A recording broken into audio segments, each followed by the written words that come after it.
Segundo livro dos Reis, capítulo 5, verso de número 1. Hoje eu quero falar das decepções. Eu preciso falar com você de ambientes cujos quais nos decepcionam e como nós precisamos aprender a nos comportar nesses ambientes desafiadores, certo? Muitas vezes nós queremos fazer a coisa certa, nutrimos a expectativa certa, mas quando chegamos no resultado, ele não é o que nós esperávamos.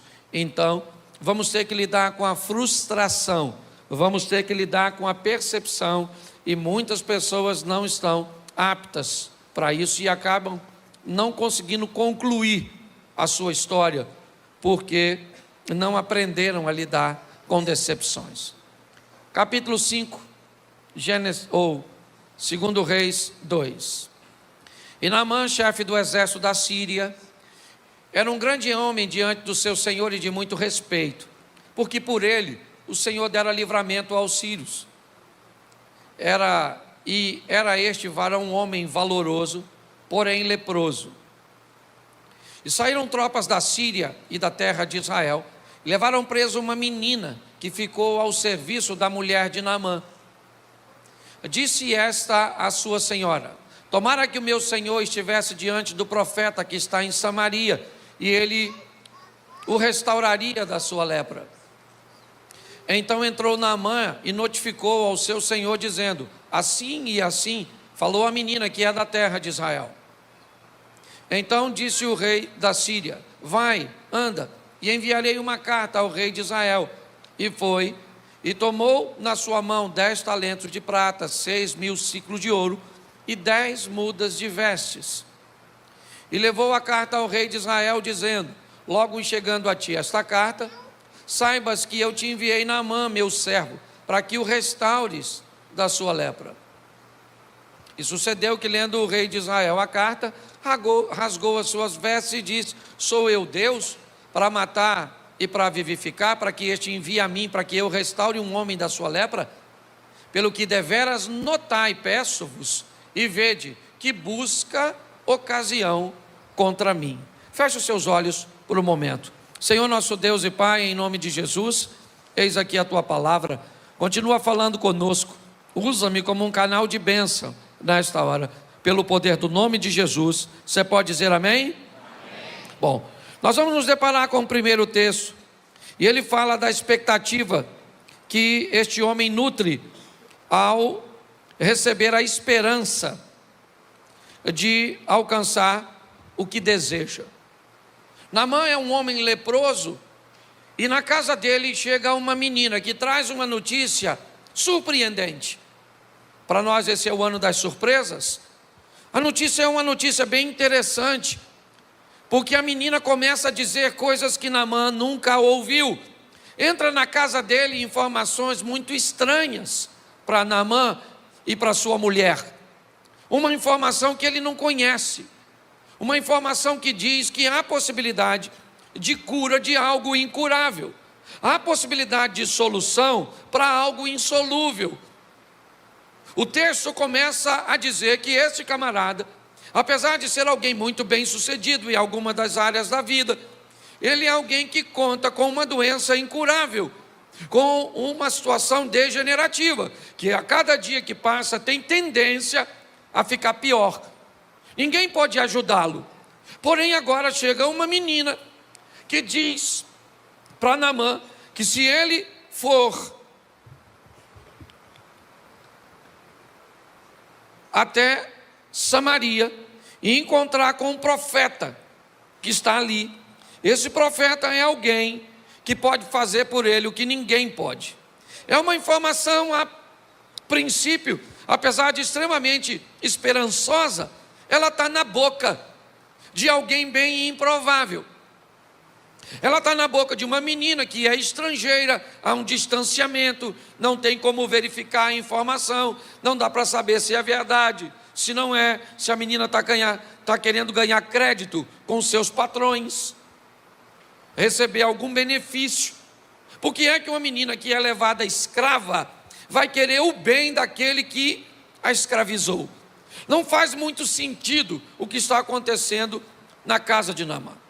Mas o que eu quero que você entenda é que ele era um doente, então inevitavelmente havia nele o desejo de acreditar naquela informação. Porém, muito mais que o desejo de acreditar, havia um padrão que Naamã construiu na sua mente. Eu queria que você atentasse para o que disse a menina para ele ou para sua esposa. Se ele estiver diante de um profeta que eu conheço, que está em Samaria, este profeta o restauraria da sua lepra. Naamã recebe o endereço certo, mas na hora de ir foi para o errado. A informação está corretinha. Vá ao profeta que está em Samaria, provavelmente em Dotã, onde residia Eliseu. Mas como ele é um oficial, como ele é um militar, ele segue a mentalidade. E ele então leva uma carta de seu rei para o rei de Israel com a seguinte mensagem: eu estou enviando o meu servo, um homem, respeitado por mim, e você cura ele da lepra.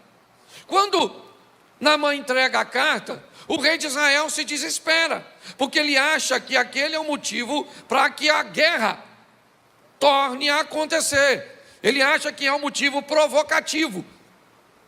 Inevitavelmente, ele rasga suas vestes, e a visão de Naamã daquele ambiente é altamente decepcionante.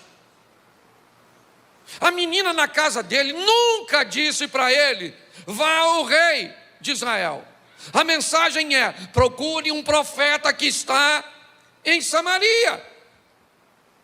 Mas ele não fez isso. Sabe qual é o grande desafio que muitas pessoas se decepcionam na sua caminhada? É que a Bíblia manda você para o endereço certo, mas você procura o errado.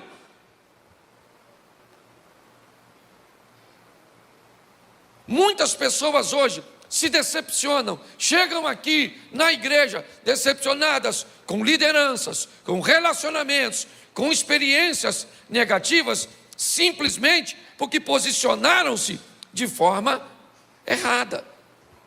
Deixa eu falar uma coisa para você.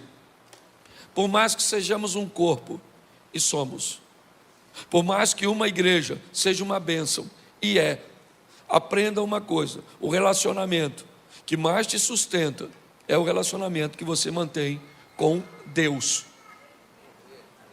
A Bíblia manda você, Cláudio Omar, se relacionar com Deus. E 1000 cairão ao teu lado, 10.000 à tua direita, e você não vai ser atingido. A Bíblia manda você se relacionar, Juliano, com Deus, porque pode faltar todas as coisas, mas Ele vai te manter de pé. O grande problema é que muitas vezes estabelecemos conexões humanas fortes e conexões divinas fracas. Nós precisamos olhar isso e ter maturidade.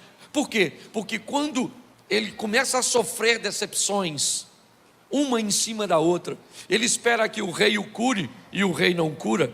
Ele espera ir até agora o profeta, e o profeta vai recebê-lo, e ele faz um modelo mental de como as coisas vão ser. Eu vou ir no culto, Deus vai falar comigo desse jeito, a porta vai se abrir, o milagre vai acontecer. Acorda, você não é Deus, Deus é Ele. Ele faz do jeito que quer, na hora que quer, da maneira que quer, e pronto. O modelo quem define é Ele, não é você. Quantas mulheres chegaram aqui aguardando a mudança de seus maridos, e o que elas não sabiam é que Deus as trouxe aqui para transformar a vida delas. Quantas pessoas vieram aqui para fazer uma campanha para a porta de emprego, e quando chegou aqui, o que Deus tinha preparado era salvação para a alma dessa pessoa. O grande problema é que quando você vai para o lugar errado, então deixa eu falar uma coisa para você: aprenda uma coisa. Deus te mandou para cá, sim, mas para se relacionar em primeiro lugar com Ele. Antes de receber a sua porta de emprego, aquelas coisinhas que parece que tem tudo a ver com você. Porque você vem para quê? Para receber uma cura, um milagre. Nossa, não é sobre você, é sobre Ele. Você vem para cá para que o nome dele seja glorificado através da sua vida. Você veio para cá porque ele é o Deus Todo-Poderoso que entregou o Filho na cruz para te dar vida eterna. Você veio para cá para agradecer a ele, não por aquilo que ele vai fazer, mas por tudo aquilo que ele já... O restante é só bônus. É assim que funciona. Quando eu olho para esse cara, ele fica decepcionado de olhar tudo aquilo que ele está vivendo. Então, que eu vejo gente indo para o lugar certo, mas às vezes com o propósito errado. Nós temos que ter cuidado com isso. Quando nós olhamos para essa história, é isso que eu vejo. Alguém que está desapontado com as situações. Por quê? Porque o modelo não é o que ele estabeleceu. Se você vai se relacionar com Deus, acorda. O modelo é dele. É ele que faz do jeito dele, é ele que entrega. Se quiser curar, cura. Se não quiser, ele leva e pronto. Ah, pastor, queria... minha mãe está com 95 anos. Dá para orar para ela não morrer? Claro que dá. Mas quando a velha fizer 100 e ficar doente de novo, você vem de novo pedir. Vê agora, coitado, está só com 100. Aí a velha fez 110. Parece prima do Highlander. E aí, ficou doente de novo. Por quê? Porque todas as vezes que tiver um ente querido seu perto da morte, você quer que ele continue? É assim que funciona. Então tem gente que só vai servir a Deus se o desfecho for do jeito que ele quer. Está no lugar errado, querido. O Deus aqui é o Todo-Poderoso. E se você vem para cá para servir a Deus, para que ele faça segundo o seu modelo, ainda dá tempo. Pede para sair. Porque você está no lugar certo, com a postura errada. Ele fica frustrado, por quê? Porque o que ele escutou do profeta foi: vai lá e dá 7 mergulhos no rio sujo. Ele indignou-se porque ele não viu o processo de cura. Ele não viu substâncias terapêuticas nas águas do rio. Mas Deus está querendo falar: Naamã, não tem a ver com a água do rio. Tem a ver comigo e com você. Eu quero que você experimente o que você nunca experimentou. E para isso, eu permiti que uma crise chegasse. Você tem que entender que a crise que você enfrenta não veio na sua vida para te destruir, ainda que ela possa fazê-lo. Mas a missão dela é mostrar para você, para o seu casamento, para o seu negócio, para seus filhos, para a sua família, certo? Que Deus está no controle de tudo, pode entrar na sua vida e mudar a sua história para sempre. É assim que funciona. Só que muitas vezes nós, como Naamã, não conseguimos enxergar. Eu vou falar para vocês, abrir meu coração. Meu iPad descarregou, eu estou tentando fazer isso com o meu celular, porque meu esboço está aqui. Mas se eu não fosse um crente que sou, diria que o diabo está me perturbando. Vou te falar. Certo? Então presta atenção. Ele consegue alcançar, apesar da decepção. Ele fica curado. Posso ouvir um amém? Amém. Isso. Vou montar aqui, não vou citar o texto para a gente ganhar tempo no segundo culto, é mais fácil. A Bíblia conta a história de um homem que tem um filho endemoniado. E que ele espera alcançar a cura em Jesus. Ele nutre todas as suas expectativas de ter um encontro com Jesus, e através de Jesus, seu filho vai ficar liberto daquela possessão demoníaca. Porém, o texto diz que quando ele chega no local que ele espera encontrar Jesus, Jesus não está, mas lá estão seus discípulos. Ele então entrega seu filho para seus discípulos. Olha bem, ele sai de casa para procurar Jesus. Imagina que vai encontrar Jesus num determinado lugar. Quando ele chega lá, Jesus não está, mas ele vê a maior parte dos discípulos de Jesus ali. Ele então resolve entregar seu menino endemoniado nas mãos dos discípulos, para que eles expulsassem o demônio. Não tem problema nenhum, desde que eles entendam que o que eles estão fazendo é encontrando com os discípulos de Jesus e não com ele. Isso me parece não ficar muito claro para aquele homem. Quando ele entrega seu filho aos discípulos, o que acontece? Os discípulos não conseguem expulsar o demônio. E agora a situação vai ficar bem difícil.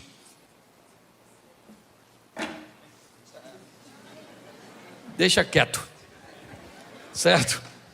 Porque senão eu vou ficar prestando atenção ali, não vou. Então presta atenção. Quando ele chega com a expectativa: meu filho vai ficar liberto. E de repente ele vê sua particularidade virar um espetáculo. De repente ele vê sua privacidade sendo exposta. Era vergonhoso para ele ver seu filho ficar possuído por um demônio, virar um espetáculo, porque quando um demônio se manifesta, inevitavelmente um espetáculo se estabelece. No meio daquele espetáculo, ele descobre que não vai dar certo, as coisas não vão terminar bem. Mais uma vez ele vai voltar com seu filho possesso para casa, quando de repente chega Jesus no ambiente. E agora Jesus, no meio daquela situação, chama o homem. Isso para mim é extraordinário. Eu vejo isso o tempo inteiro no meu gabinete, no bate-papo. Como é que as pessoas vêm de outros lugares com as experiências negativas? Agora aquele homem está diante de Jesus. Jesus pode fazer por ele o que ninguém pode fazer. Mas quando Jesus pergunta a ele se ele quer ver seu filho curado, se ele quer ver seu filho liberto, ele olha e diz: eu tenho um problema. Minhas experiências anteriores são tão ruins que eu estou com dificuldade de acreditar que o Senhor pode fazer alguma coisa. Minhas experiências são tão frustrantes, são tão decepcionantes. Eu estou tão decepcionado com líder evangélico. Eu estou tão decepcionado com religião. Eu estou tão decepcionado com casamento. Eu estou tão decepcionado com política. Eu estou tão decepcionado com tanta coisa que eu já não estou conseguindo assimilar e gerenciar bem. E de repente ele olha para Jesus e diz: se o Senhor puder me ajudar, faça alguma coisa. Jesus olha para ele e diz: nós temos um problema. Se você consegue acreditar, apesar de todas as suas decepções, eu sou capaz de fazer. Não venha lidar comigo com as decepções de outras pessoas. Me parece que você está duvidando de mim porque você já foi em muitos lugares que não conseguiu resolver seu problema. E agora você me procura, marcado por decepções anteriores. Aprenda uma coisa: seus relacionamentos anteriores não vão definir o relacionamento que você mantém comigo. Se está decepcionadinho lá fora, aprenda a resolver suas emoções, porque quando vem para a minha presença, eu não sou homem para que minta, não sou filho do homem para que se arrependa. Se eu falar, eu faço. Hoje, o grande desafio da maior parte das pessoas é que as experiências que elas mantiveram lá atrás são tão ruins, sabe? Que elas agora, quando têm a oportunidade de viver um milagre, às vezes elas estão diante de seu milagre. É assim que acontece. Mas e agora? Como é que elas fazem? Como é que ela reage? Me parece que o passado vem à tona na mente delas, bloqueando a capacidade de viver o que tem. Eu não sei de onde você veio, eu não posso mudar seu passado. Não. Ah, pastor, eu me divorciei, eu fiz isso, eu fui aquilo. Seu passado não me incomoda.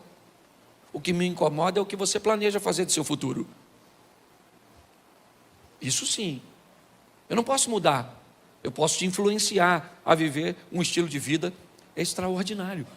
Quando nós olhamos para esse ambiente, o que nós estamos vendo? Também naquele homem, inicialmente, ele sempre procurou o quê? O certo, a libertação de seu filho, sempre no lugar errado. Nós vemos isso o tempo inteiro na Bíblia e na vida das pessoas. Vamos mudar de texto? Vamos para Jacó. O que ele queria? Ser grande. O que ele queria? Ser um vencedor. O que ele queria? Ser a bênção. O que ele tinha? A bênção. Antes dele nascer, Deus falou com a mãe dele: no seu ventre tem 2 nações, e o maior serve o menor. Quem é o maior? Esaú. Quem é o menor? Jacó. O que Deus disse? Ele já era grande antes de nascer. Mas por que ele lutava por uma grandeza? Porque ele achava que seu sucesso estava em comprar, em adquirir alguma coisa de seu irmão. Ele deseja a coisa certa, porém no lugar errado, da forma errada. E ele fica muito frustrado, porque o que ele planejava, segundo o modelo dele, era o quê? Era ser o líder de seu clã, era substituir talvez seu pai, o que para ele era algo extraordinário. Porém a maneira cuja qual ele tentou estabelecer, esse que é o grande problema nosso. Nós queremos as coisas segundo o nosso modelo, e dizemos que o Senhor é o nosso Deus. Se Ele é o nosso Deus, as coisas vão ser de acordo com o modelo que Ele estabeleceu e pronto. Se você gosta ou não, isso não muda. O grande desafio nosso é ter que lidar com esse ambiente de desconforto, de decepção, que muitas vezes enfrentamos. Se nós não entendermos isso, gente, nós vamos ter sérios problemas. E aí, por que, me perdoe o que eu vou falar, mas por que pessoas muitas vezes migram de um ambiente religioso para o outro?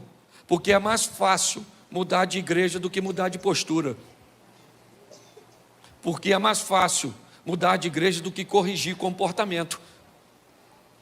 Quando nós olhamos, nós vemos o quê? Ambientes decepcionantes, seja ele no coração, a de Naamã, seja ele agora no coração deste homem que vai lidar com Deus dessa forma.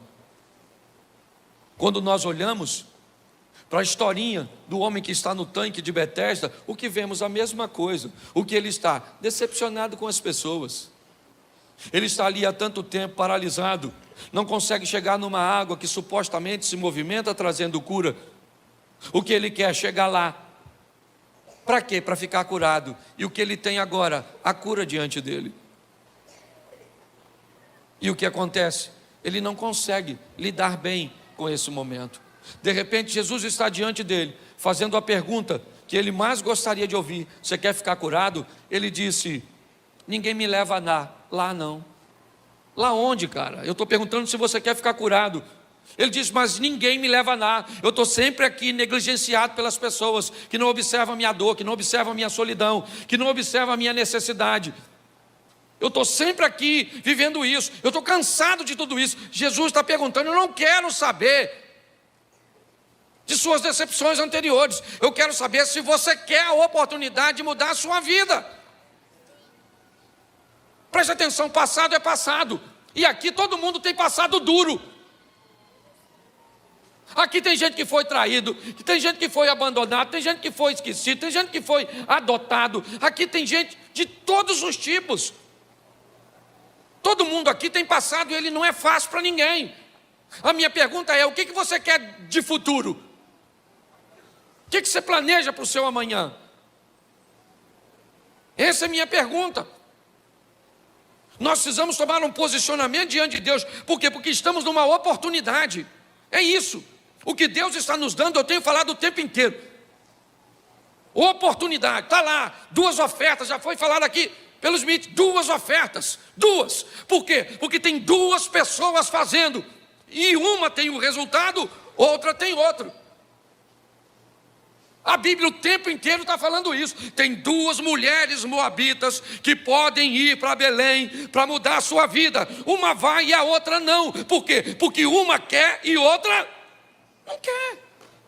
Tem 2 mulheres tendo filhos. Uma cuida do filho, outra deita sobre o filho e mata o menino sufocado. Quantas tiveram a oportunidade de ter o filho? As 2. Uma mata e a outra faz seu filho viver. Tem quantos ladrões pendurados naquela cruz? 2. Um vai ser salvo e o outro não. A oportunidade era para os 2. O tempo inteiro. É isso que a vida está falando para mim e para você. É isso. Deuteronômio 30. Diz o quê? Em verdade, hoje tenho posto diante de vós vida e morte, bênção e maldição, e eu aconselho a vocês a viver a vida para que viva tu e a tua descendência. Opções. O problema é que a opção vitoriosa, ela requer protocolos, posicionamentos, ela requer postura, que muitas vezes nós não estamos dispostos. A verdade é essa. Olha bem, Saul e Davi, ou melhor, Jacó e Davi estão diante da mesma situação. O que eles têm? A proposta de serem grandes. Quem é o impedimento de Jacó? Esaú. Quem é o impedimento de Davi? Saul. Saul. Preste atenção, a situação é a mesma. Quem é que impede Jacó de ser o primogênito? Esaú. Quem é que impede Davi de ser rei? Saul. Qual é a diferença? É que Jacó quer subtrair de Esaú o que Esaú tem, e Davi quer esperar o que Deus vai fazer para colocá-lo no lugar onde sempre disse que ele estaria. O grande desafio nosso é esse, sabe? Assumimos uma postura correta de um Deus que quer entrar na nossa vida para viver conosco, não um momento, mas uma história. O grande problema, você quer ver? Lucas capítulo 2, diz assim: Pedro pesca a noite toda, não pega nada, volta de barco vazio na manhã seguinte, cansado, com sono, com o barco vazio, redes sujas e frustrado de uma noite extremamente decepcionante. Bom, o que ele faz quando chega em terra? Puxa seu barco para um ambiente seguro, pega suas redes, revira suas redes. Sabe aqui? Quem aqui já soltou pipa? Levanta a mão. Isso, lembra quando você soltava a pipa no meio do mato? E aí você tinha que puxar muito, porque não dava tempo, que você estava lá em cima, certo? E aí agora então você olha para o chão e sua linha está toda, então você vai na ponta da linha e começa a revirar. Para quê? Para desembolar a linha. Pedro está no mesmo processo. O que ele olha são redes sujas, barco vazio, decepção, cansaço, sono, tudo isso. E o que ele faz? Ele revira as suas redes para remover delas aquilo que ele nunca quis pegar, que foram as folhas, as algas, as sujeiras. Por quê? Porque de noite ele vai sair para pescar de novo. Pedro não pode ser paralisado por uma decepção anterior. É isso. Ele tem que vencer tudo isso. Ele está com uma expectativa de vai pegar muita coisa de noite, porque essa noite vai ser diferente da anterior. Essa noite passada foi a noite do peixe, mas essa noite vai ser a nossa. Vamos lá, André, vamos lá, Tiago, vamos lá, João. Quando de repente o chefe dos crentes vem andando na areia, Jesus de Nazaré, entrou no barco de Pedro, que acabou de lavar as redes, e disse: vamos dar uma pescadinha, vamos dar uma palavrinha? Bota o seu barco na água que eu vou pregar, vai virar meu púlpito. Pedro deve ter falado: estou cansado, poxa, pega um barco aí. De gente que nem saiu, pô. Não quero entrar no seu. Vamos dar um pulinho ali? E eu vou usar seu barco. Pedro deve ter falado: tá bom, esse camarada. Segundo Lucas, esse é o primeiro encontro de Jesus com Pedro.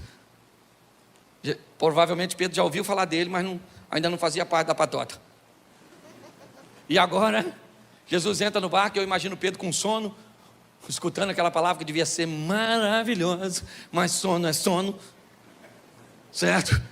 Por melhor que seja, eu imagino ele lá, igual você quando vem do trabalho, dia de semana, que se o pastor perguntar: quem quer ir para o inferno? Fala um amém.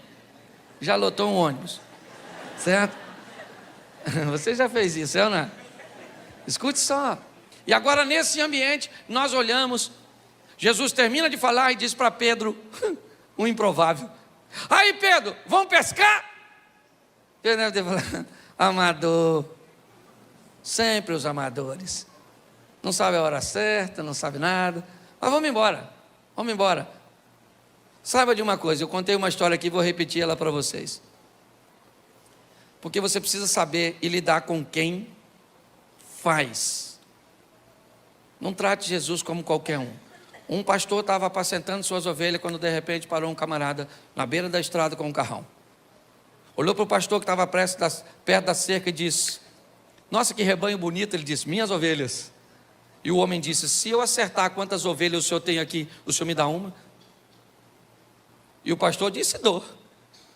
Ele abriu um dispositivo, acionou um satélite, tirou uma fotografia, fez uma barra de cálculo e disse para o pastor: tem 1.343 ovelhas no seu rebanho. O pastor falou: caramba, é isso mesmo. Ele disse: então posso pegar uma das ovelhas? Ele disse: claro. Pegou uma ovelha e botou no carro. Aí o pastor falou: posso te fazer uma pergunta? Ele disse: pode. Se eu acertar com a sua profissão, você me devolve a minha ovelha? E o camarada falou: devolvo. Ele disse: o senhor é consultor? Ele disse: sou consultor. Como é que você sabe? Primeiro, você chegou aqui sem eu te chamar. Segundo, você me cobrou para me dar uma resposta que eu já sabia. E terceiro, o senhor não sabe nada do meu negócio. Me devolve meu cachorro. Certo? Porque nem a diferença entre o cachorro e uma ovelha, você sabe. Aprenda. Se você vai trazer alguém para a sua vida, traga alguém que vai fazer a diferença. Me perdoa os consultores aí, é só uma brincadeira, tá bom? Estou só brincando, vocês sabem que eu sou, ok? Mas observe bem. Se você vai introduzir alguém na sua vida, introduza alguém que sabe o que está fazendo. De repente Jesus diz para Pedro que está decepcionado, mas que vai pescar. Ele não desistiu da pescaria não, gente. Ele vai pescar de novo porque ele quer peixe. É do peixe que ele vive. Come também, isso aí. Isso, tem um pregador comigo aqui. Ele me abordou no restaurante, veio me dar um abraço. Falei: quem é você? Ele falou: sou sua ovelha. Olha só. Então, entenda bem. Quando nós olhamos para esse ambiente, o que nós vemos? Agora Jesus está diante dele e diz: vamos pescar? Pedro falou: vamos embora, cara. Vamos embora, estamos dentro, já estamos aqui mesmo. Esse horário não dá nada. Mas vamos embora. Ele queria peixe, sim ou não? Ele queria peixe, sim ou não? Mas Jesus queria pregar a palavra para uma multidão, sim ou não? E Pedro queria peixe para quem? Para ele. E Jesus queria falar para uma. E Pedro queria para. E Jesus queria para uma. E Pedro queria para. E Jesus queria para uma. E Pedro queria para. É só para você olhar para você, que Pedro, você e eu, não tem muita diferença. A diferença está nele. Ele sempre pensa no coletivo e você sempre pensa no individual. Na maior parte do tempo. É o seu casamento, o seu dinheiro, a sua saúde, a sua família, os seus bens. É sempre sobre você. Ele é sempre o reino, o povo, a igreja. É sempre sobre o coletivo. Não que não há impedimento nenhum no enriquecimento e no engrandecimento individual, mas o chefe disso tudo, ele está numa visão macro, mano. Então, se tu quer mudar de vida, pare de pensar em tu e pense no reino. Que quando você pensa e trabalha para o reino, tu é abençoado. Jesus está lá: me empresta seu barco para eu falar para a multidão. E Pedro está pensando: eu tenho que pegar uns peixes para mim, pô. E Jesus fala: mas eu preciso pegar umas almas para o reino. E Pedro: mas barco vazio, poxa. Rei de sujo, estou cansado, vou dormir. Mas no final Jesus sabia que ele queria. Falou para ele: vamos dar uma pescadinha. Pedro falou: vou falar uma coisa para o senhor, acabei de lavar a rede agora. Estou cansado para caramba. E se eu não peguei nada de noite? Não vai ser agora que eu vou pegar. Mas beleza. O senhor está aqui mesmo, não custa nada, o senhor prega para caramba. Gostei de ouvir sua palavra. De repente vou fazer até alguns passeios turísticos. Agora pela fama que o senhor está. Certo? Vamos embora, vamos dar uma pescadinha. Jesus falou: só uma redinha só. Só para a gente pegar um lambarizinho. Joga aí do lado. Pedro jogou num lugar improvável. Só tinha ido para o fundo mais um pouquinho. Né? Estava muito pertinho.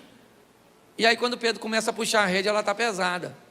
Pedro deve ter pensado: agarrou de novo. Já falei que não era para jogar, que esse troço acabou de agarrar aqui agora. Eu já vou ter que pular aqui dentro para soltar a rede.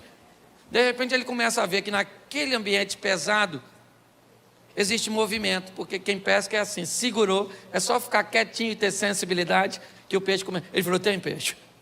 Eu imagino Jesus.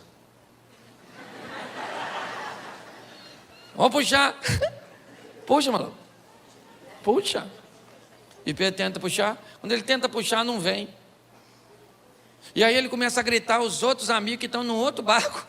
Ele diz, rapaziada, dá um pulinho aqui. Pensa, assoviando.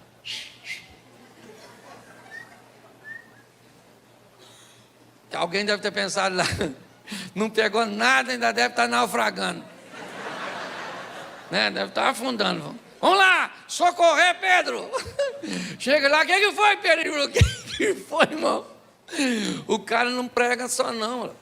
Isso pesca barbaridade. Vamos embora. E puxa os dois, conduz a rede até a areia. E quando chega na areia, Pedro foi lá com Jesus. Falou, aí, Jesus. Beleza? O senhor precisava do meu barco para pregar. Eu precisava do senhor para pegar os peixes. Beleza? Tá, não sei nem se eu tenho freezer para isso tudo que peguei. Mas vamos embora, vamos tentar negociar isso. Pode ir embora, porque eu já tenho o que eu... É, isso aí, querido. Isso é o crente. Faz uma campanha, recebeu a cura. Senhor, até a próxima doença.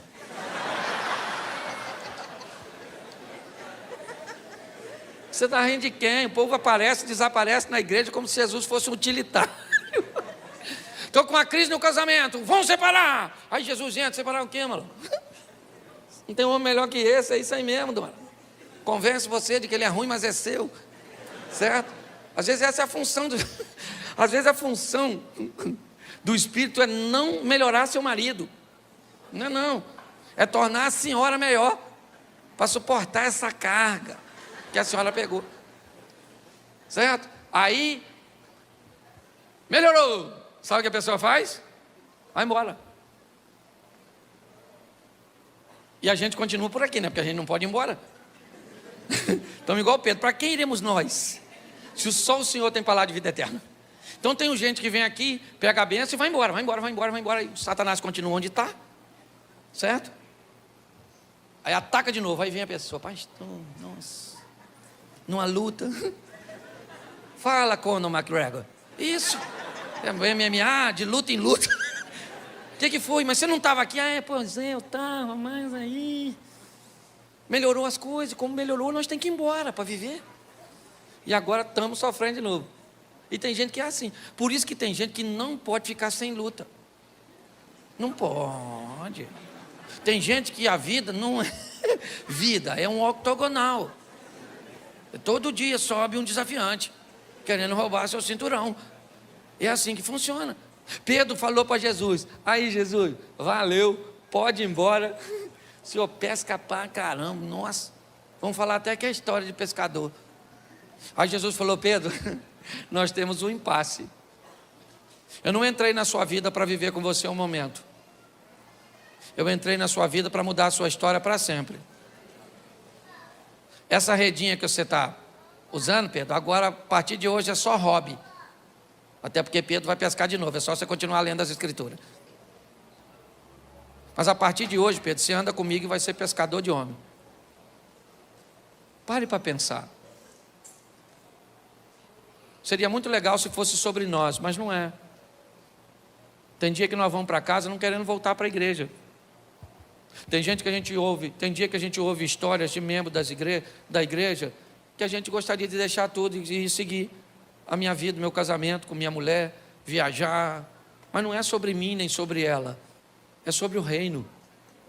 Tem dia que você está cansado, eu sei disso, mas tem algo maior que você. Você tem que vencer essas decepções da sua vida.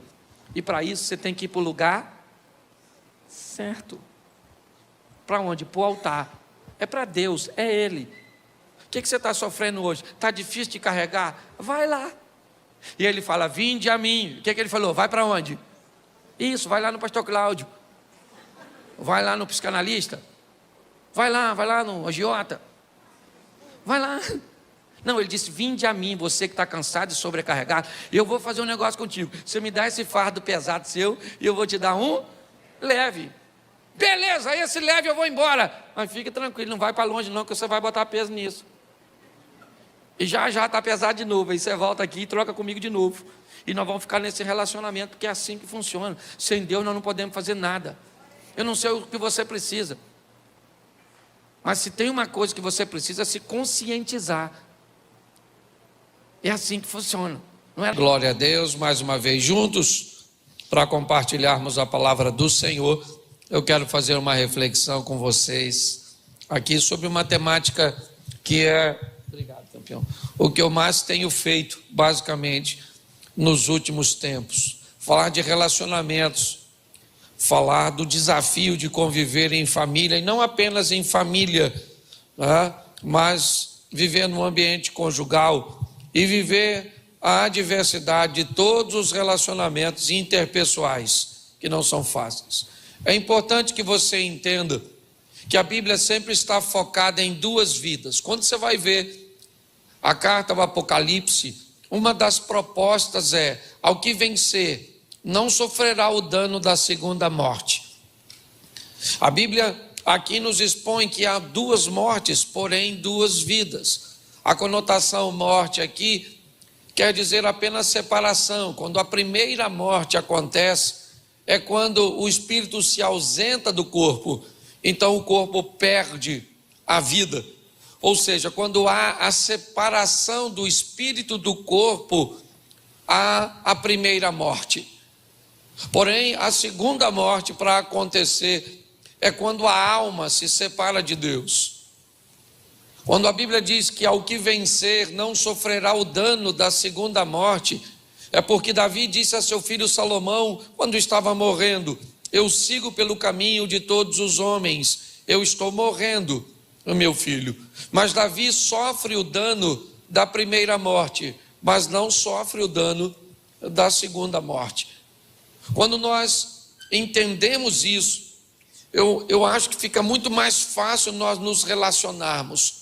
Aprenda uma coisa: ter nele a vida eterna, não por merecimento. Principalmente nós que somos casados, que conhecemos muito bem nosso cônjuge, provavelmente você sabe que seu cônjuge não mereceria ir para o céu.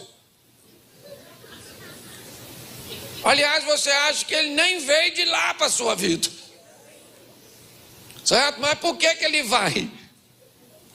Por causa da graça, um favor que ele não merece, tá certo? Quem aqui acha que sua sogra merece ir para o céu? Não, pautado aí numa brincadeira, é só para você entender. Mas a graça me coloca no céu por um favor que eu não mereço. Então a graça me auxilia a não viver o dano da segunda morte. Mas a graça não me ajuda a viver uma vida íntegra nessa terra. É muito importante você entender isso. Por que eu sempre falo isso? Se você me acompanha, você sabe. A minha preocupação, ainda que seja com o alcance das pessoas que não conhecem a Cristo, eu tenho uma preocupação muito grande com a qualidade de vida que as pessoas vão manter nessa terra, antes de sofrer o dano da primeira morte. Falar de relacionamento hoje eu acho algo altamente pertinente, porque hoje eu vejo as pessoas extremamente atrapalhadas para lidar com seus relacionamentos. Eu não me caso, eu vou viver junto. O máximo que eu faço é um contrato de casamento, né? Uma união estável. Por quê? Porque eu não sei se vai dar certo. Eu não estou muito certo desse negócio. Esse troço é um negócio meio complicado. Então eu não quero me envolver com um nível de comprometimento tão grande. Colocar o nome de outra pessoa, certo? No meu. tem que trocar algumas documentações. É muito complicado, é muito arriscado, a probabilidade de não dar certo é muito grande. Então eu quero um nível de comprometimento menor. Por quê? Porque se não der certo, a gente termina isso de uma forma mais fácil. Numa época não muito longe desses dias, por que temos filhos? Por que trazer um número grande de filhos? Porque eles dividem atividades, porque eles somam na força, porque eles trazem mais recursos, porque filho é uma bênção. Sim, eles dão despesa, nada, eles diminuem despesas. Essa era a visão. É difícil educá-los? Nada. O que eles precisam é de exemplo. Nós olhamos para a geração de hoje, grande parte não quer se casar. Meu corpo, minhas regras, sexo livre, uma ausência de comprometimento total. Filhos, nem pensar. Ele engorda. As mulheres depreciam seu corpo, não deixa a gente dormir, gasta dinheiro, quebra tudo, é escola. Você tem um menino e não sabe se vai ser menino ou menina. Você tem uma menina e não sabe mais. Então é muito perigoso, é muito arriscado. Então é melhor não ter, porque só dá despesa. Filho é uma droga, né? A amizade, que amizade o quê, gente? Amigo é aos dentes, de vez em quando morde a língua. Tem amigo nada, pastor, eu ando sozinho nessa vida. Cheguei aqui só e vou embora só. Você pensa que eu estou brincando? Mas numa escala muito maior do que você pensa, a maioria das pessoas estão vivendo desse jeito. Talvez não falem disso. Talvez não externam isso verbalmente, mas é nesse estilo. Não caso, não tenho filhos, não tenho amigos, vou ficar dentro de casa o melhor ou maior parte do tempo que eu puder, eu vou comprar de casa, eu vou receber em casa, certo? Eu não quero me relacionar. Por quê? Porque se relacionar é para gente madura. Porque se relacionar é realmente algo que pede maturidade. É assim que funciona. É isso que eu quero mostrar para vocês hoje, rapidamente. Eu já falei isso aqui. Tem gente que está tão decepcionado com gente que está vivendo com bicho, chamando até bicho de gente, chamando gato de filho, cachorro de filho. Frango, eu fui esses dias, eu falei isso aqui já. Eu fui tomar um café numa casa, a mulher chamou o que me parecia ser uma menina. Eu estava na porta da cozinha, entrei um pouquinho, sentei na mesa, assim na cadeira, estava tomando um cafezinho, e ela chamou o que eu achei que fosse uma menina. Entrou um frango. Um franguinho de pescoço pelado, bonitinha, pô, uma franguinha. Eu fiquei olhando, e a franguinha respondia pelo nome. Até então, não achei estranho botar nome de gente em bicho, certo? Porque eu nunca vi, por exemplo, um menino chamado Rex. Ninguém faz o contrário. Ainda que daqui a uns dias vai ter, certo? Mas o mais interessante foi que ela falou: olha, pastor, minha filha. Quando ela falou que o frango era filho dela, eu já queria saber onde era o ninho dela. E por que é isso? Você está rindo, mas é sério. Tá assim de gente que não quer mais viver com ninguém porque se aborreceu com alguém. Porque depositou nas pessoas um nível de expectativa equivocada, sabe? Não quer ter mais amigo, não quer mais se casar, não quer mais ter sócio, não quer mais ter nada, não quer mais nada nessa vida. Então morre. Porque você veio nessa vida para viver em sociedade. E o que você precisa? Aprender a viver. Eu vou te dar só algumas dicas para ver se você melhora. Sabe qual é o primeiro? E falar para crente sobre isso é horroroso. Porque dá uma dor na consciência. Quando você diz que tem gente ruim, tem não, pastor, todo mundo é bom. Nossa, você ainda está nessa? Que todo mundo é bom? Eu conheço tanta gente ruim. Pastor, mas eu me sinto culpado quando penso assim. Eu não, já estou livre. Tem uma Austrália que eu falo, isso é ruim demais, mano. Tem gente que eu não recomendo nem de ir para o inferno. Se o diabo me pedir referência, eu falo, leva não, que isso vai atrapalhar o inferno, hein? Vai ficar mais quente do que tu pensa. Cuidado que você pode estar rindo de você. Então escute só. Se nós aprendermos a viver assim, qual é a minha preocupação? Gente, por favor, eu sei que pessoas bondosas, amorosas, sabe, gostariam que todo mundo fosse legal e fosse bom, mas não funciona. E qual é a minha grande luta? É que pessoas que começam relacionamentos achando que todo mundo é bom, termina relacionamentos achando que todo mundo é e não. Esse que é o problema. Nem todo mundo é bom e nem todo mundo. E tu é que precisa identificar. Ah, pastor, não quero. Então caia nos laços. Case com o filho das trevas. Tem uma só que veio do inferno. Tem um sócio que é o próprio Satanás. Isso. E já você não quer mais viver com ninguém. Sabe quantos anos você vai estar? 80 anos morando sozinha. Entendeu? Sabe? A velhinha do 71, do Chaves. É mais ou menos isso.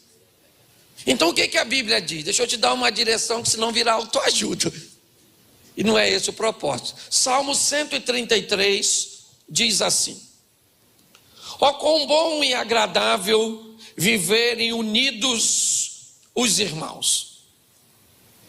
É como óleo precioso sobre a cabeça, o qual desce a barba de Arão, desce para a gola das suas vestes. É como o orvalho de Hermon, que desce sobre os montes de Sião, e ali ordena o Senhor a sua bênção e a vida para sempre. Onde tem bênção e vida para sempre? Na barba do Arão? Não.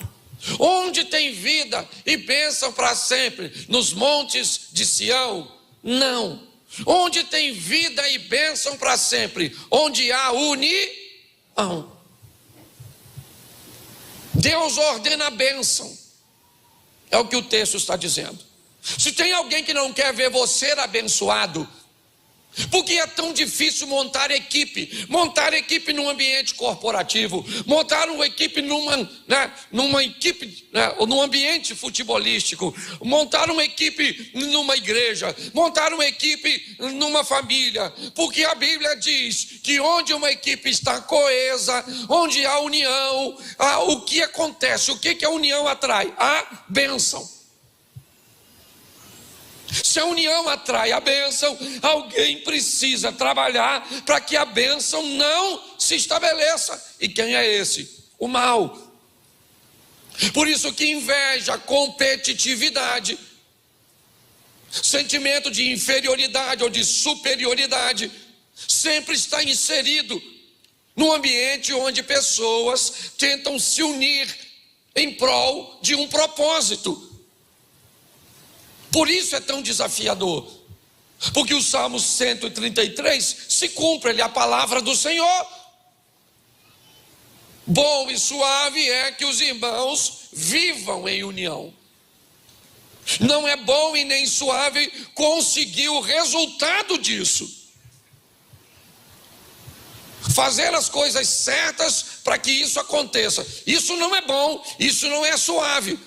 Não é suave, nem bom, nem agradável estabelecer ambientes de tolerância. Não é bom nem agradável ficar orando por alguém grosso que você quer que mude para viver numa vida extraordinária. Isso não é bom nem agradável. O bom e agradável e suave é que a pessoa mudasse por si só, se conscientizasse por si só. Mas isso não acontece. Por quê? Porque se acontecer, traz bênção. Se traz bênção, o inferno perde. Então o inferno se levanta contra casais que tentam se unir. O inferno se levanta contra filhos que tentam ser amigos dos pais, ou os pais amigos dos filhos. O inferno se levanta quando você quer montar uma equipe coesa na sua empresa, no seu negócio, certo? Para desempenhar uma performance extraordinária de crescimento. O inferno se levanta quando você tenta montar uma estrutura coesa num ambiente religioso. Por quê? Porque se funcionar, atrai bênção e vida. Por isso que é tão desafiador. Só que, pastor, mostra pra gente um texto que me ajude a entender isso. Gênesis 11, a partir do verso 5, Torre de Babel. Após o dilúvio, o povo se concentra, há uma orientação para que eles se dispersem para povoar a terra. Eles não gostam muito disso, eles estão tão alinhados que eles não querem se separar. Está tão bom viver entre eles, que essa orientação não é bem vista. Se espalhar para quê? Se nós vivemos tão bem juntos, se há harmonia entre nós. Então vamos fazer o seguinte: vamos construir uma torre, vamos fazer algo grande, vamos fazer algo suntuoso, vamos fazer algo de expressividade juntos. E eles começam a trabalhar juntos. O texto diz que Deus desce para ver o que eles estão construindo. E Deus diz: esse povo tem uma só língua, esse povo tem só um objetivo, esse povo está coeso, ele está ajustado. Não há limitação para eles. Eles são capazes de fazer o que eles quiserem. Por quê? Olha só. O que Deus está dizendo, apesar do texto ou da ação preceder o texto, mas a Bíblia diz que o texto já existia antes de tudo. O sangue de Cristo já era conhecido antes da fundação do mundo. Então, quando olhamos para isso, as regras já estavam estabelecidas, ainda que não estivessem escritas. Então, o que a turma da Torre de Babel está vivendo é uma bênção e vida. Apesar do texto estar no Salmo, eles já estão vivendo antes. Deus vem e diz: olha, não há limitação para eles. Eles são capazes de fazer o que quiserem. Mas por quê? Eles são limitados, eles são homens. Mas não é por causa disso, é porque eles estão unidos. E se eles estão unidos, sobre eles estão as bênçãos e a vida. É assim que funciona. Por isso que sua casa não funciona. Por isso que um casal não consegue falar o mesmo idioma. Por isso que um quer comprar uma televisão e outro quer comprar uma geladeira. Por isso que um quer viajar para a praia e outro para o campo. Porque se tiver união, meu irmão, a bênção de Deus se estabelece. É assim que funciona. Esse é o grande desafio. E o que Deus diz? O único jeito de fazer com que eles se separem é causar confusão? Não, Deus não é Deus de confusão. O que eu vou fazer então? Vamos estabelecer grupos que falem a mesma língua, e nós vamos continuar promovendo a união. Porém, nós vamos produzir uma união fracionada, tá certo? Os grupos que falam a mesma língua, o grupo que fala a mesma língua caminha para um lado, o outro grupo que fala o mesmo idioma caminha para o outro grupo continua. E o que eles vão estar fazendo? Promovendo a união. Agora de uma forma fracionada, mas Deus não causa confusão. Apesar de algumas traduções optarem por uma forma errônea para mim, de dizer que houve uma confusão de línguas, não. Foi um fracionamento da união. Eles saem dali unidos. O que vai acontecer no percurso é outra história. Porém, eu tenho que entender uma coisa, e isso fica fácil para mim quando eu vejo o salmista dizendo mais à frente, Salmo 115, 16 ou 17, por ali, onde ele diz: bendito é aquele que vem em nome do Senhor. Preste atenção, todos os dias, pessoas estão buscando se introduzir, se inserir na sua vida, mandando propaganda de seus produtos, de seus serviços, de seus negócios, buscando chamar a sua atenção, fazendo solicitações de amizade, de proximidade, buscando contato com você na igreja, na escola, no trabalho, na rua. A vida está o tempo inteiro lhe enviando pessoas. E a Bíblia diz que bendito é aquele que vem em nome do Senhor. Seria muito legal que todas as pessoas que chegassem para você, já chegassem selecionadas, fossem pessoas que vinham em nome do Senhor. Mas enquanto o bem manda pessoas para você, o mal também manda. Para quê? Para dificultar a sua escolha. Se todos aqueles que vêm em nome do Senhor, você não precisa selecionar, é só receber todo mundo, e eles já vêm benditos. Porém o diabo também tem filhos. Porém o mal também pega pessoas e manda para você. Porém eles chegam para você parecendo-se, intitulando-se benditos. Quem aqui já não recebeu uma pessoa no começo que trazia consigo um modelo angelical, e depois você descobriu que aquela pessoa era um demônio, uma peste, uma praga?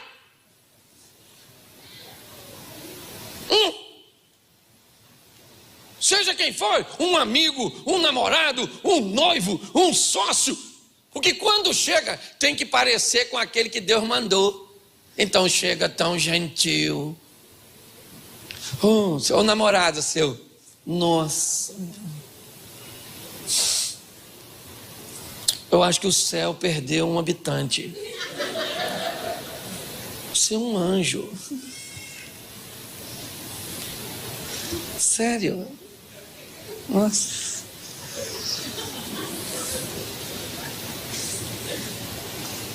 Você é lindo, maravilhosa. Tudo de bom, sonhei com você. Aí o que é que você pensa? Deus purinho.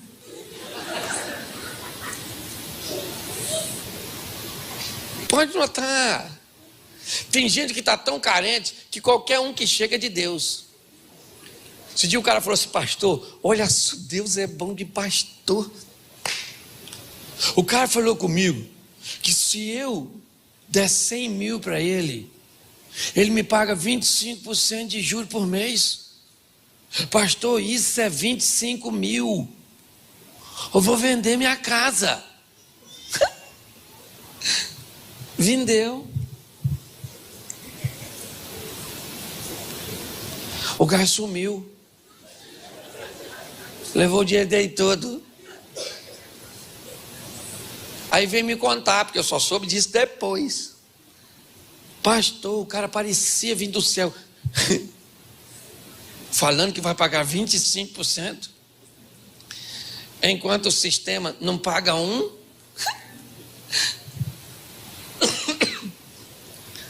Você não viu que era o Satanás? Não, a ganâncias tomou conta. Então tem gente, eu vou falar para você, desculpa que eu vou falar, que eu estou na igreja que eu também me considero pastor, burro. Tem uns jumentos que não está diante dos seus olhos, está diante dos seus olhos. O cara é lindo, mas não gosta de trabalhar. Ah, vou casar com ele. Comer o quê, filha? Comer o quê? O bicho é discípulo do Batman, é homem morcego. Ele é lindo. O que adianta? Lindo. Então, está fácil demais enrolar as pessoas. A Bíblia diz, bendito é aquele que vem em nome do, e chega gente que não vem em nome do, e você tem que descobrir, supervisionar, observar. Antes de perguntar quem é a pessoa, pergunte, quem mandou você? Fala agora. Isso. Não é? Veio de onde? Pare e pense. Por quê, pastor? Porque presta atenção nesse texto.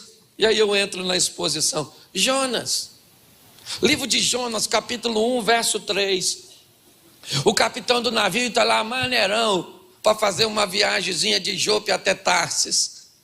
Está ele lá preparando seu navio, um cara maneiro, fez aquela viagem diversas vezes com segurança, sua tripulação, certo?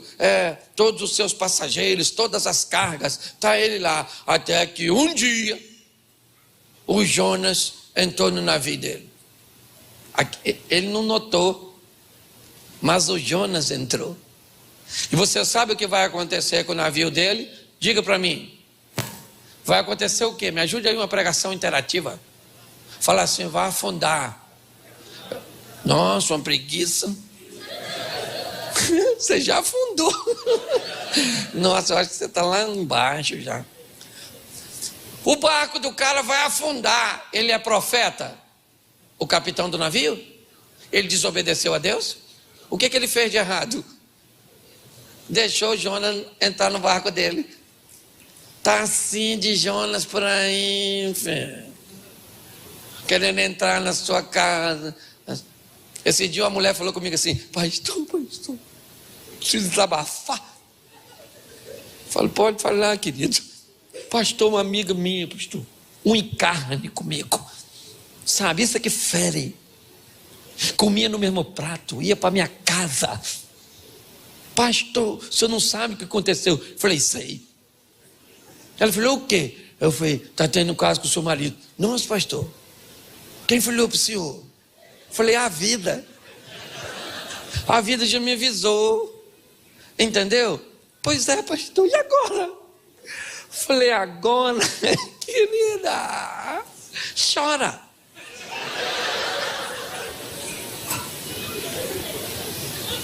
Porque pessoas sequer são capazes de entender quando isso está acontecendo. Às vezes você leva um amigo para sua casa, seu amigo, que você pensa ser seu amigo, começa a ficar de olho na sua mulher. Sua mulher, se ela for uma mulher decente, equilibrada, ela não te fala isso explicitamente. Sabe como é que ela vai falar? Amor, não gosto muito desse cara não. Traz mais ele aqui não. Menino, ele é meu amigo desde a infância. Traz não, filho. Não gosto dele, sabe? Acho que ele não tem um comportamento muito bom. O cara fala, você persegue meus amigos. Quando vê, sabe o que ele faz? Vem me procurar, pastor. O cara pegou minha mulher, pastor. Aí às vezes a mulher está perto, porque é uma mulher decente. Acabou caindo numa cilada.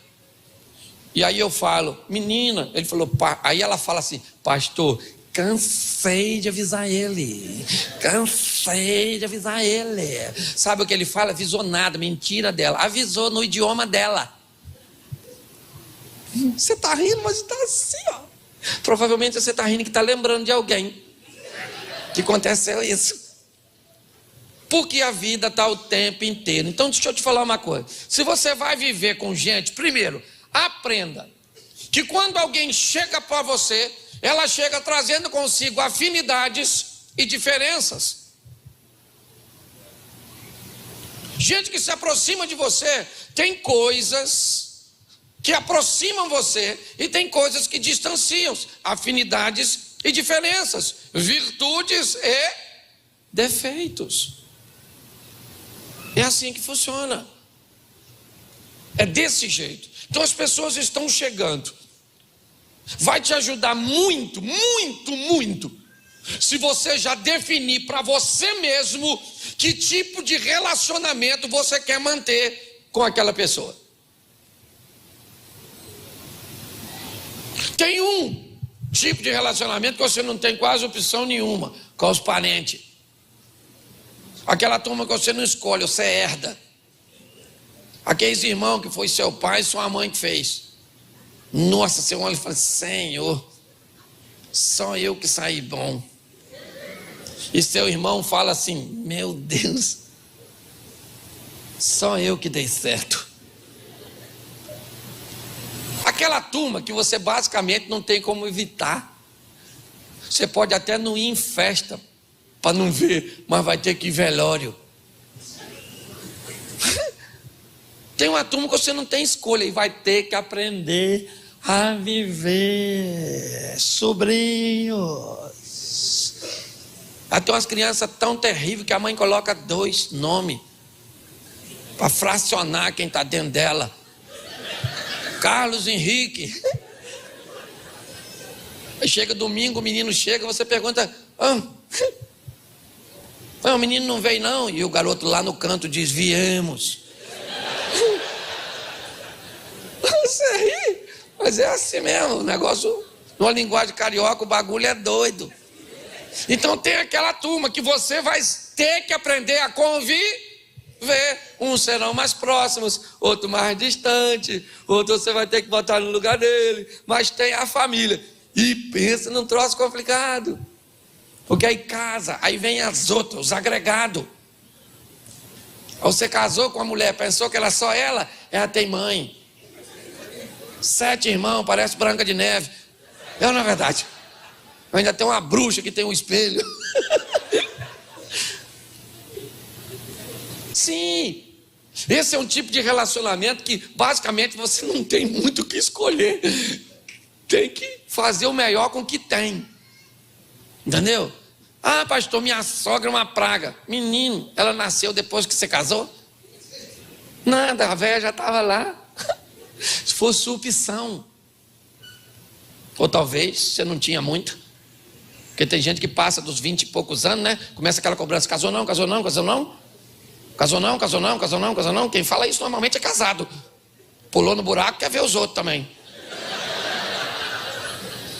Quem tem filho que bota pressão em quem não tem. Vai ter filho não, vai ter filho não? Vai ter filho velha? Vai ter filho não, vai ter filho não, né? Tem que fazer um filho logo, tem que fazer um filho, que esse menino precisa.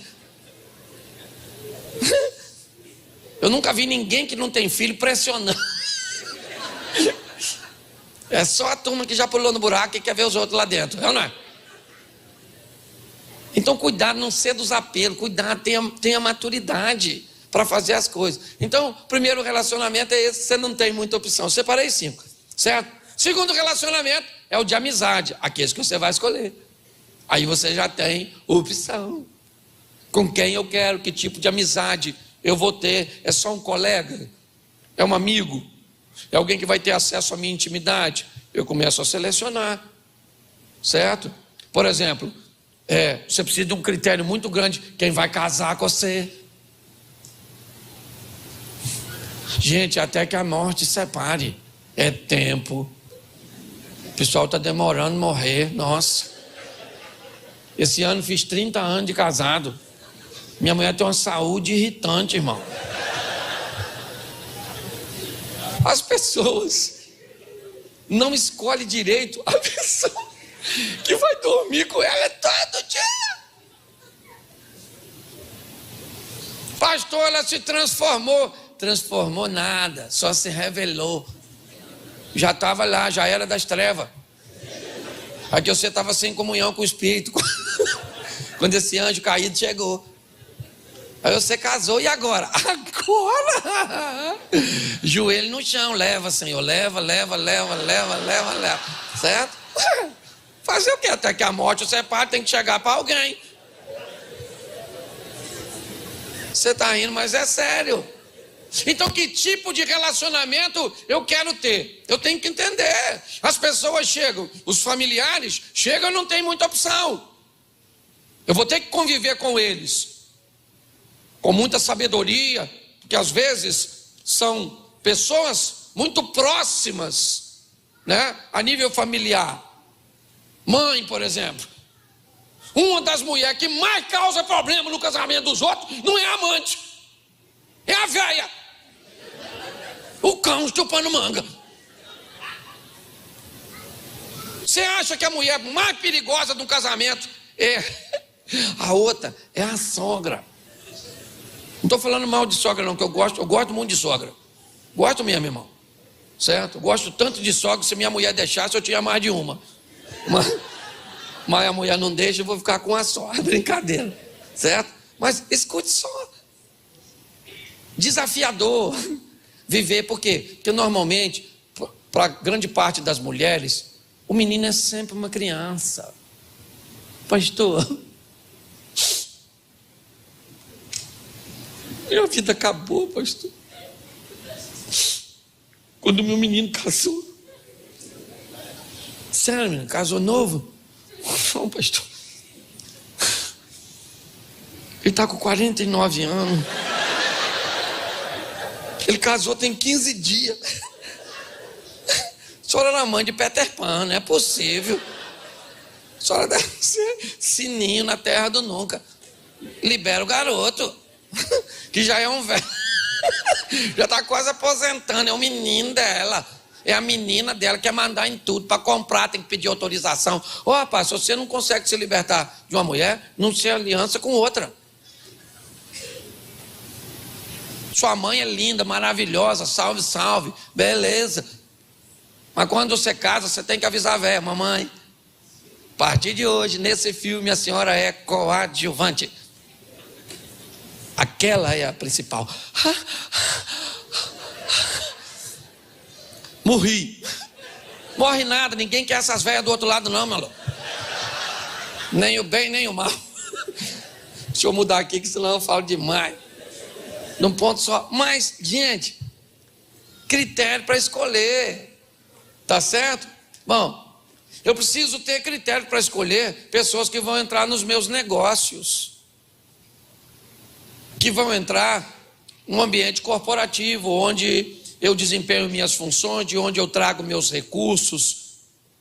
Eu vou ter que aprender a lidar com isso. Nesse ambiente, eu vou ter que lidar com gente altamente mais capacitada do que eu.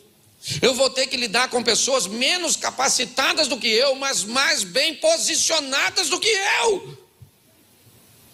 Quantas vezes você no ambiente corporativo não tem que conviver com, principalmente se as empresas forem de ambientes familiares. Muitas vezes você tem um chefe que não sabe nada, você sabe 1000 vezes mais do que ele, e vai ter que ter uma sabedoria dos céus para aprender a lidar com aquela anta. Então é assim que funciona. Nós estamos inseridos num ambiente, né, que os relacionamentos interpessoais fazem parte o tempo inteiro da nossa vida. Sabe? Eu vou montar um negócio, então eu preciso de sócio. Sócio é uma bênção, desde que eu saiba escolher. Pessoas às vezes dizem: eu não gosto de sociedade, mas somar força com gente que é forte em áreas que você é fraco é excelente. Às vezes você é um ótimo profissional, desempenha, oferece serviços e produtos extraordinários, mas é péssimo em gestão. Por que não unir forças com alguém que não tem a sua capacidade tão grande, produtiva, mas é apto? Por que não colocar na sua equipe alguém que muitas vezes tem um nível de comunicação extraordinário e pode somar? Por quê? Porque nós temos esse estigma da sociedade. Sociedade não é boa, sociedade é ruim, porque lidar com pessoas que são fortes em áreas cujas quais eu sou fraco, pessoas que trazem para mim ou para a minha vida coisas diferentes, é complicado. Há sempre um teor de ameaça em tudo isso.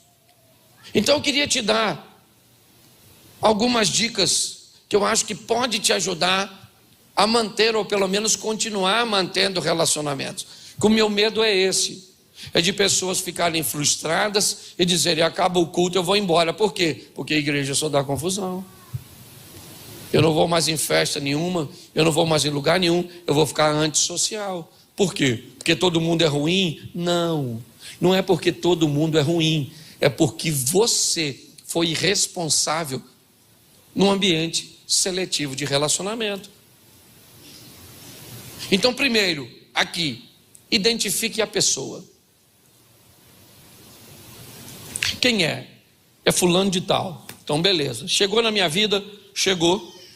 Olhei um pouco mais de perto e selecionei ela. Me parece que ela cabe no meu convívio. Me parece que ela cabe na minha vida. Onde? No mundo dos negócios? Talvez. Nos relacionamentos de amizade? Talvez. No ambiente afetivo, no que diz respeito à intenção conjugal? Talvez. Eu identifico a pessoa. É muito liberado para ter acesso.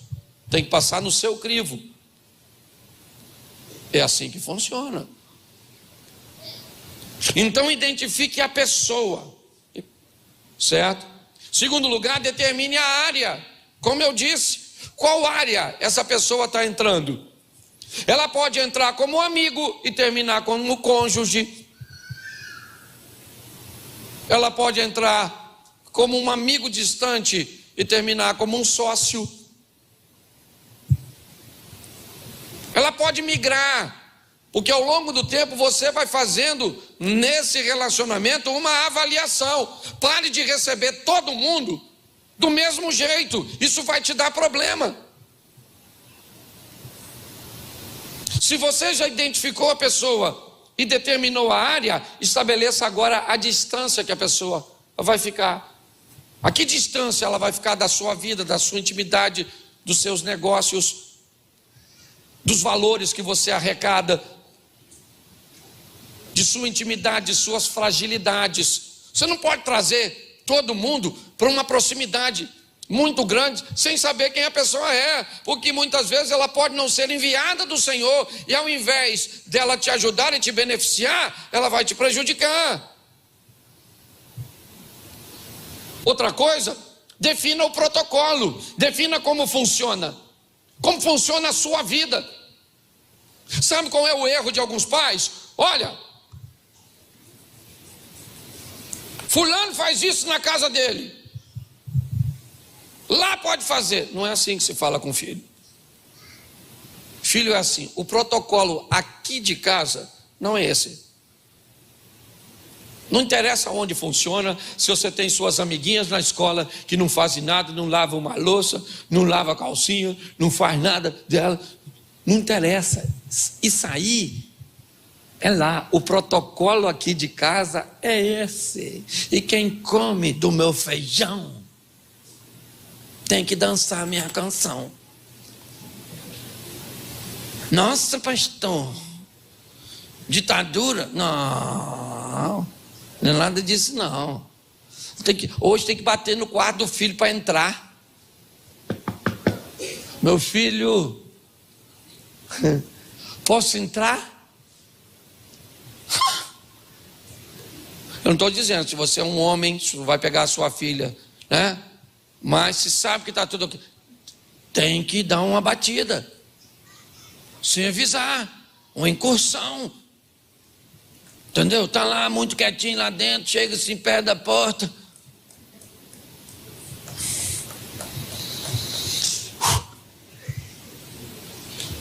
mão na parede, encosta, tira a mão do teclado, criminoso, até que prova o contrário. Nossa, pastor, não pode fazer isso. Ah, não pode fazer não, fizeram comigo. Na hora de eu fazer, não pode mais. Ah, aqui ó, a mandar na casa dos outros, na minha mando eu. Falei para meu filho esse dia, eu vou bater em você. Ele falou, não fiz nada. Falei, eu não quero justiça, eu quero vingança. Protocolo. Tá namorando, seu namoradinho ficou nervosinho, te empurrou. Ô, Stallone, chega aí. O bagulho aqui é doido. Não me empurra não, meu filho.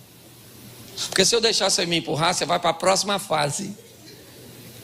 Entendeu? E na próxima fase, quando você dormir, eu jogo água fervendo no seu ouvido. E vou para a cadeia ou você vai para o cemitério, miserável. Pastor, o senhor está ajudando a matar os outros? Estou ajudando nada. Estou estimulando você a dizer para a pessoa qual é o seu protocolo. Todo dia, meu irmão, pessoas que lidam com você estão testando sua liderança, sabendo procurando saber se você é forte ou fraco. É assim que funciona. Ah, meu marido me xinga. Seu marido te xinga. A mulher falou uns troços que eu não posso nem falar aqui. Manda ir para lá, ir para cá, ir para aquilo outro. Eu falei, o seu marido manda a senhora.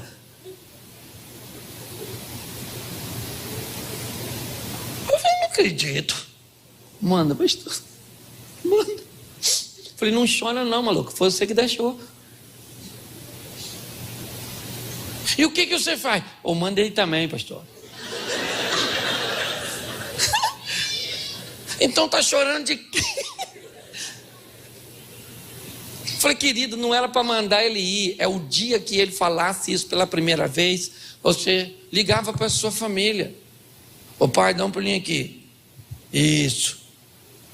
Traz os meninos aí também. Isso. Pai, ó, mandou eu ir naquele lugar lá. Eu não sou mulher. Avisa ele que da próxima vez eu vou embora e vocês vêm aqui dar uma coça nele. Mas não, sabe o que acontece? Você vai tolerando. Você não define como é que vai ser. Então as pessoas vão descobrindo como é que te trata. Como é que lida com você. Para com isso. Para com essas coisas. É assim que funciona.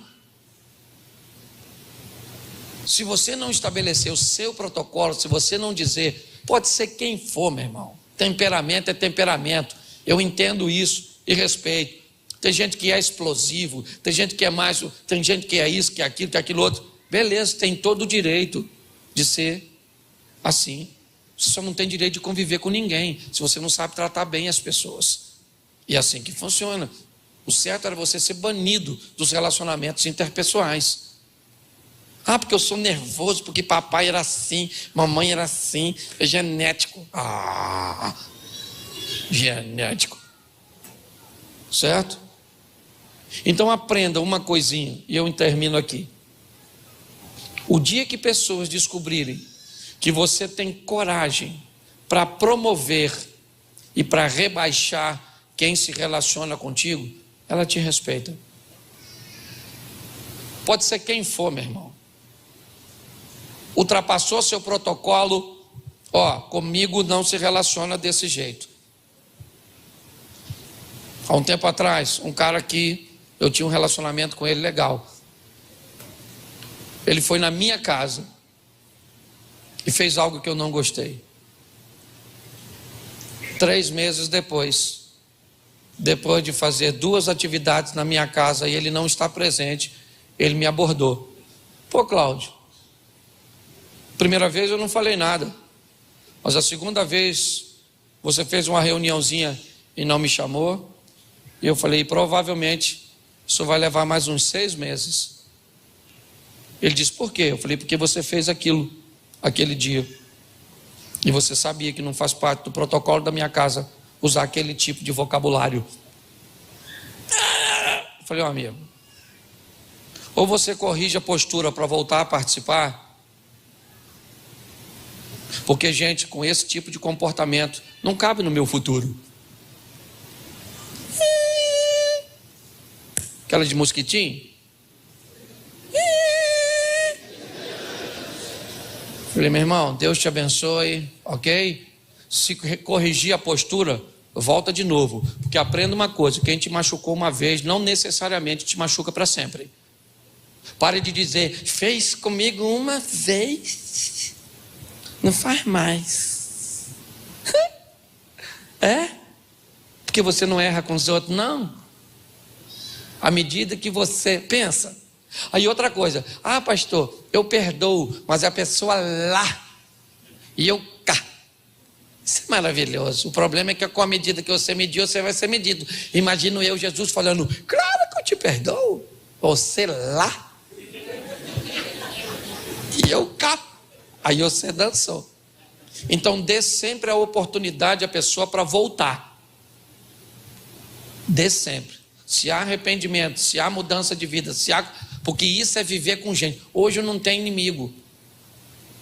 Eu praticamente não me aborreço com ninguém. Por quê? Porque eu tenho a linha, eu tenho protocolo. Ultrapassou, Afasto. Ó, queridão, a partir de hoje, não dá. Ah, pastor, mas beleza, querido. Então, fica aí um tempinho, a gente pode ter esse tipo de relacionamento, mas esse aqui, você não vai ter mais. Pelo menos por enquanto. Não estou dizendo que é para sempre, mas por enquanto, até você se reposicionar.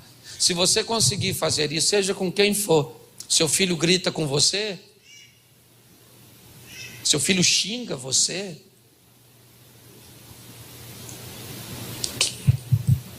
por que é que ele faz isso? Ah, mas agora você deu a ele condições e permitiu que ele fizesse tanto tempo isso, que ele acostumou. Pois é, deixa eu te explicar uma coisa. Se você não corrigiu de forma correta, crescente, paulatina, sabe? Você permitiu que um comportamento se instalasse. E agora não adianta espancar, botar de castigo. Você tem que estabelecer um processo para desfazer aquilo que você fez, seja com quem for. Por que eu estou falando isso para vocês? Porque para ser salvo você não precisa de nada disso.